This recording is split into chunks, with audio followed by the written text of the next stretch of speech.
everybody, it's MAK. And I'm Courtney. Welcome back to 2MC. We are here, back with you guys. But not on our typical set. I know. We're on location at the EOC, and we are in the media room where, if you've seen us during hurricanes or during an emergency, we're doing press conferences in here. So... yeah, and you might be wondering, but why are you at the EOC? Don't worry, just wait for it. You'll find out. Oh, you're not going to tell them? Oh. Okay, then let's go. All right, so there was a board meeting, and we had a couple of things happen. One new thing. Okay, yes, go for it. I mean, not new, but kind of cool. Right? Yeah. Okay, so we adopted an ordinance amending, this isn't the new thing though. Okay, well, then what was the new thing? Tell us, please. The people want to know. Oh my gosh. Okay, the board approved the Environmental Land Oversight Committee, or ELOC, as we like to call them, their recommendation to use funds that were generated from the sales tax passed in November. That you guys passed. Yes. For acquiring a conservation easement at the Barbie Ranch. Yes. I know, it's so cool. That's amazing. I love it. So November, the sales tax passed, and we are already well underway in acquiring. Conserving Martin County. Yes. Yeah. I love it. Okay, but what wasn't new was some of the other things that took place at the board meeting. Tell me more, tell me more. One thing that I thought was kind of cool, there was a presentation. Love when staff does presentations because it's things that are maybe not always highlighted to... It's a little behind the scenes, like this is what's going on every day, this is what people are working on. Right, so Amy Eason did a presentation about the Martin County Vulnerability Assessment. Yes. And that evaluates the county's critical assets to climate threats and things like that. Yeah, so it's like mitigation, but also resiliency and that kind of thing. I think that's really fascinating. It is, yes. So that happened. Yeah, and if you missed it, you can go back and watch it. You can. Yeah. What else happened? Oh, I was just going to ask you what else. I beat you to it. Okay. The board adopted an ordinance amending the land development regulations, or the LDRs, regarding plats for clarification and for consistency with Florida State statutes. Very important. Yes. Yes. We want to be in alignment with the statutes. Yes. It's a big deal. And so now that brings us back to why we're here. Yes. We have a very special guest that we are going to have on today's podcast. So let's get to it. Hey everyone, and we are here with our special guest. Yes. Yes, and it's Jeff Harkcom. Harkcom. Yes, that's what I said. Did she? Yes. Okay. And he's our Senior Emergency Management Coordinator. Yes, ma'am. And you have, yes, ma'am. What? You have one function here. No? Well, He's like, no, two. I have. Okay, two.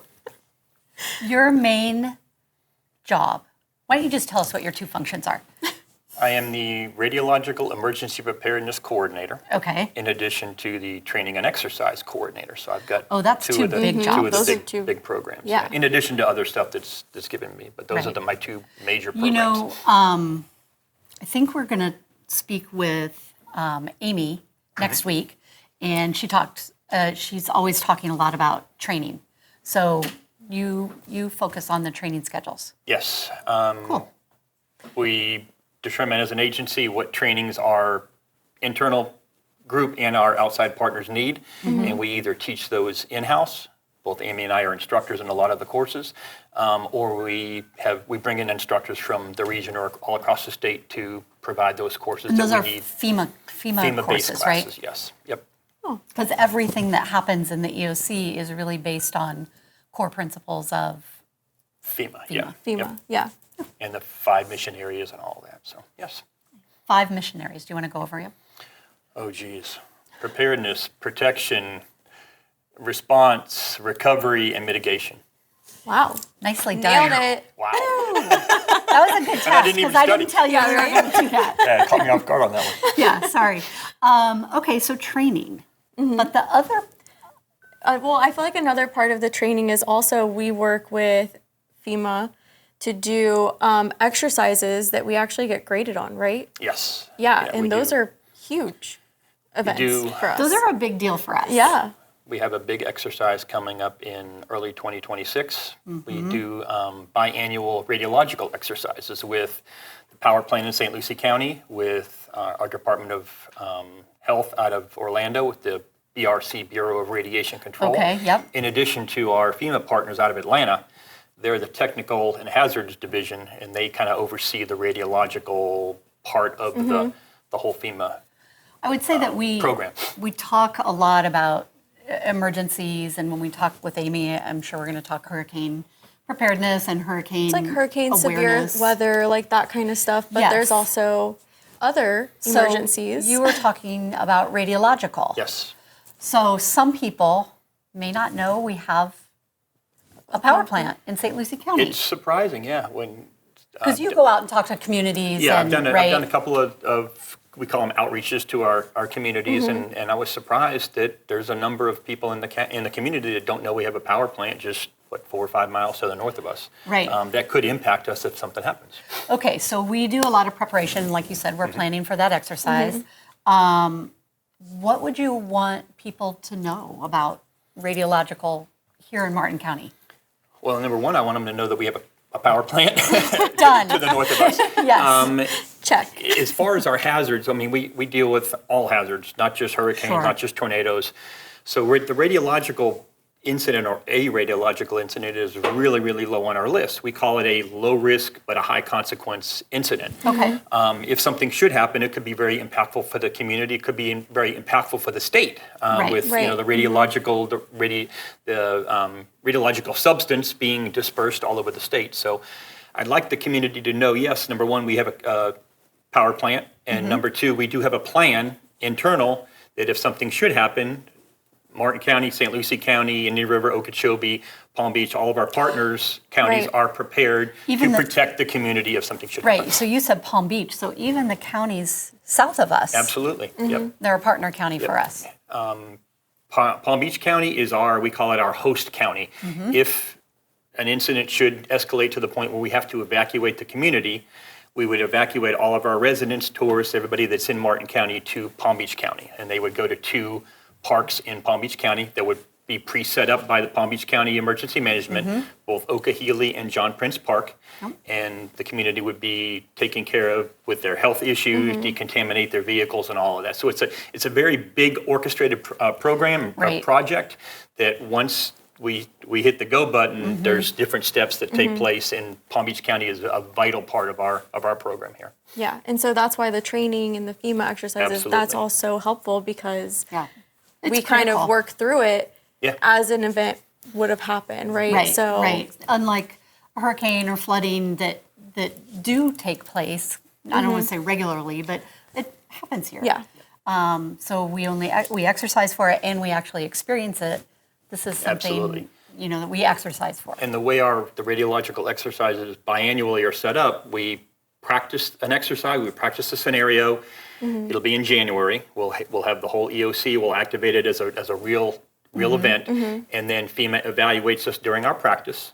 They give us points on, hey, you could have done better in this area, and you need to improve here. And then they come back 30 days later, and we actually do the evaluated. So we get a practice test Right. before we actually get the evaluated test, Love the which is nice practice because it's a radiological event is so low on our hazard list that we need that practice. In addition to that exercise, in November and December of this month, or of this year, we also work with Cleveland Clinic. So Yes. they are our receiving facility for contaminated Right. residents, workers, emergency Right. workers, or whatever. So we do a MSD, medical service drill with them.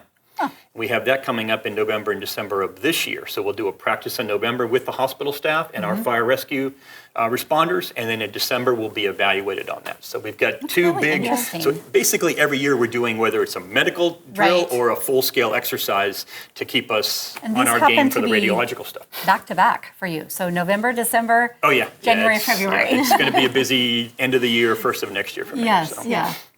But we'll be ready. Is there anything else that you have that you want to add about radiological or the training? If any of the local community, HOAs or civic groups, would like a presentation on the radiological program, I'd be very happy to come out and do a presentation. Okay. It's in the back of my mind to kind of do a radiological awareness day for the county. Right. We kind of do. Amy will talk about it, I'm sure, when she does her presentation.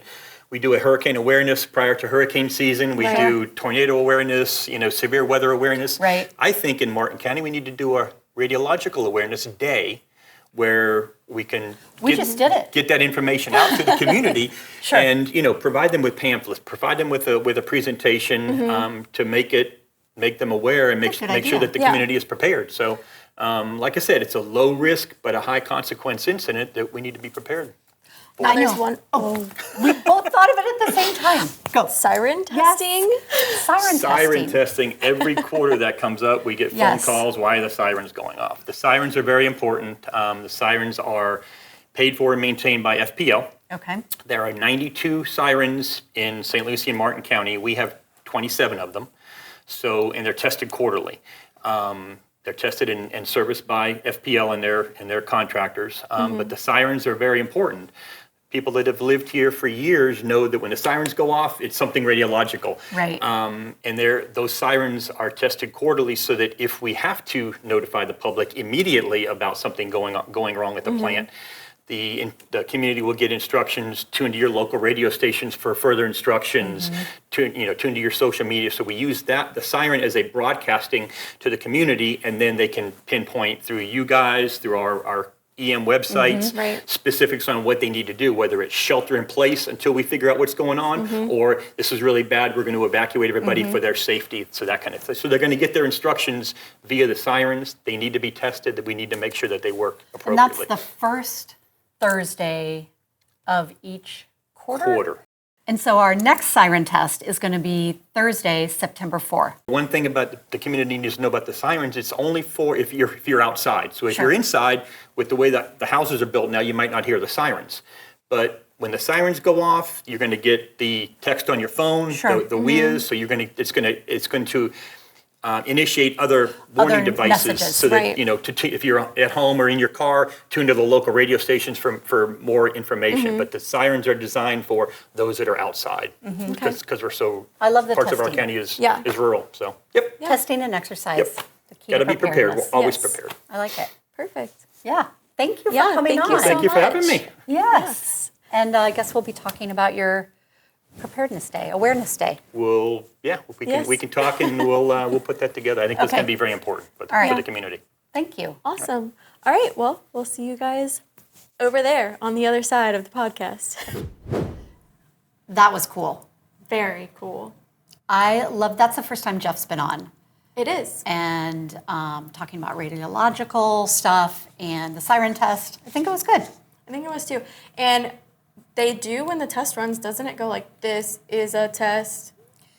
I don't know that it sounds just like that, but yes, there is very specific verbiage, and we always put it out on social. It says this is just a test. We send out a press release so people know, put it up on our website, because one of the comments I get is that some people's dogs, they like howl like crazy. So if they know the test is coming, they can secure them in an area where they can't hear the siren. Very good. Yeah. Yeah. And I feel like the radiological stuff is super cool, and Jeff's job is really cool. Yeah, it's just something I feel like doesn't get spoken about a lot. Like he said, sort of a low on the list, but could be high impact. So I thought the information was great. Yeah. And it is the end of summer. I know. And so Sailfish Splash is going to have its last weekend open. I know. But don't fret, because although the full water park won't be open, Okay. they are going to have splash blah, blah, blah, blah. So easy for you to say, let me help her out. Please. Splashtastic Saturdays. Yeah, say that 3 times fast. Splashtastic Saturdays, Splashtastic Saturdays, Splashtastic Saturday. Wow, you did really well. I'm really good with those. Yeah. Yeah, that was really good. Remember that one? Actually, She sold. Sally sells seashells by the seashore. We should have stayed with Splashtastic Saturdays, I think. Anyway, So Labor Day weekend, Sailfish Splash is open. Saturday through Monday, 10:30 to 5. okay. And then after Labor Day weekend, September 6th to September 27th, wow, Splash Playground, Oh my goodness. Splash Playground and Tower Slides only, 10:30 to 2. I did it. It was a rough ride, but we made it. We made it through Splashtastic Saturdays. Say it just once. Splashtastic Saturdays. Good. Yay. We got there. You know what else is going on in parks? Please tell me. Charlie Layton Park improvements. And this is some big stuff going down. Oh, yeah. Brand new boat ramps, expanded car and trailer parking, which I posted this on social the other day. And that was one of the comments, is that they're really excited to have the more parking for that. parking. Yep. Additional docks. What else? Some picnic areas, green spaces, a nice little gazebo, enhanced pedestrian access under the bridge. Yes, there's going to be like a walkway, I think. Yeah. Wonder if this is going to connect to the other end where the, oh my gosh, Well, that trail. I don't know that answer, but Okay. we can send you a site that you can You know check what I'm out the talking about? plans. No. Nope. Okay. I probably shouldn't have gone there. So it is closed starting September 2nd through summer 2026. So it is a longer closure, but it's only so that way they can get the work done as quickly as possible. And I think one of the important things, other than the improvements, is the Palm City Chamber is there. The rowing club is there. I think they're also doing enhancements to their rowing club facility And the Palm City Community Center. and the community center. So those Don't fret, they're open. will be open. Yes. Now, I love Explore Natural Martin. They do such cool stuff. They do. And they are having a guided hike through Alapata Flats. And it's on their scenic trail, 1.5 miles. So that's We could that's do a that. pretty nice, decent hike. Like, Yeah, it's a little bit of a hike, but not crazy. yeah. And it is free and registration is required. But it's on Saturday, September 6th at 8 a.m. You could do that, and then you could go to the water park, You could. right? Mm-hmm. That'd be a big day. I like it. What else is going on? Well, I'm glad you asked. The library is having an author talk with Hannah Nicole. Words are hard. Maher? Maher? It's Wednesday, September 3rd. Yes. 7 to 8 p.m. Yes. And it's on her writing of Darkly Charming Villainous Love? Villainous, Thank you. like a villain. Okay. Think like Got it. like a Disney villain. Yes. Thanks for saving me on those two. So, Darkly charming, villainous love. Like Vampire Diaries kind of stuff, I think. okay. Yeah, that's what I went to. Right? Oh, can't say that? Oh, okay.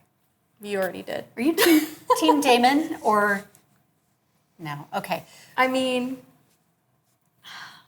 that one's really hard for me. Really?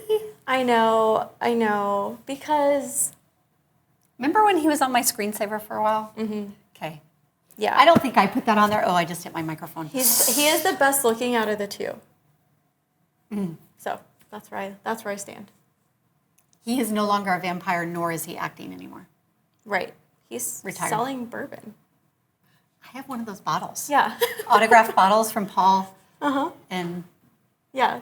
The Vampire Brothers are Yes. now Bourbon Brothers. it's true. Yes, I know. Okay. Anyway, that was a long way from the author talk, but that is Wednesday, September 3rd from 7 to 8 p.m. Now, This you is, yes. and I may know what the trim notice is. We do. And you might have received one. You should have received one. Do you know Yeah. what TRIM stands for? No, please tell me. Truth in Millage. So the TR from trim, Truth. and then I, millage, M. Truth in Millage. So anyway, those preliminary notices have been mailed out. And then I think in November, the final ones go out. Yeah. But it can be confusing. There are a lot of numbers that almost, Well, we don't really love numbers, so we're that's more a lot. creative, right? Yes. But Jenny Fields and her team, Have no fear. right, they have our backs because they are doing a lot of outreach right now. And I've seen it on their social. Jenny came and did a presentation to the board a few weeks ago. Yes. She said this was their Super Bowl of the year. Right? Was that? Oh, we can't say super. She said it? She did say it. We're just copying. Okay, so it's like a big game for her. It's like the Big game day for her. biggest game. But they're doing tons of outreach, and she's got 2 presentations coming up at libraries, at the Hobe Sound Library. On Wednesday, September 3rd from 1:30 to 2:30. Yep, and September 10th at the Blake Library, right by the admin building, from 1 to 2. Now, she is asking, bring your trim. Yes, bring your trim notice because, She'll go over it with you and help yes, make sense of it. yeah. Yeah. I love that because not only is it a presentation like, hey, here's your trim notice and this is where all these things are, but it's very specific to you and yours. So like we'll have different trim notices, but she could speak to me about mine and you about yours because we might have different things on them. Yes. Say we live in different districts. Right. Or something. Something along those lines. Right. Right. Well, different, right? Your house would be different, all of that kind of stuff. Everyone's is different. Yeah. Yeah. And registration is required for that. Yeah, So, I think so. yes. All right. Well, That's it. That was tons of information today. That was a good one. lot. It was a good Right? one. Yes. Okay. Yes. And we will see you guys next week. We do have another special guest, Right. So and it will be located at the EOC. we're going to be here again. Yeah. And so, we'll see you guys there, Yeah. Or here. as they would say. Yeah. Bye. Bye.